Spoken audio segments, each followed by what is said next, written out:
You ever feel tired? And I'm not talking about just needing sleep. I mean soul tired. Heart heavy. Like every step feels like you're dragging your whole life behind you.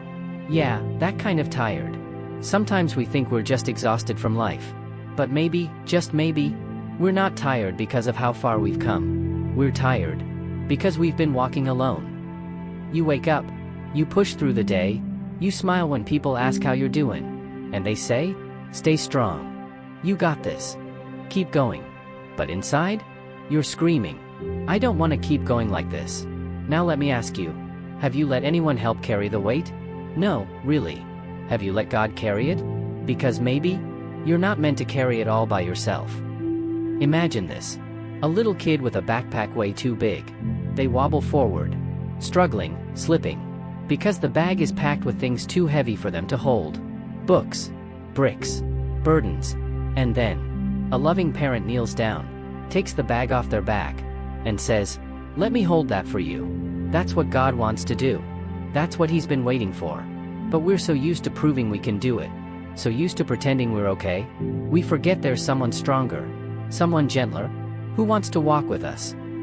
Maybe you're tired because you're trying to heal on your own, trying to figure out your life with a broken compass, trying to climb a mountain with no rope and no rest. But listen, you were never meant to hike that path alone. You were meant to walk with God. And when your legs give out, He carries. When your heart feels too heavy, He holds. When you don't know the way, He leads. So maybe, you don't need to fight so hard today. Maybe you just need to fall into His arms. And breathe. Let go of the lie that you're weak if you rest. Let go of the fear that says asking for help is failure. God isn't watching you struggle from a distance. He's beside you, right now, saying, let me walk with you. All you gotta do is let Him in. So if you're tired, maybe it's not because you're weak. Maybe it's just because you're walking alone. And now's the time to let go, to hand over the weight, to walk with someone who won't let you fall. You were never alone. You just forgot who's been with you the whole time.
you.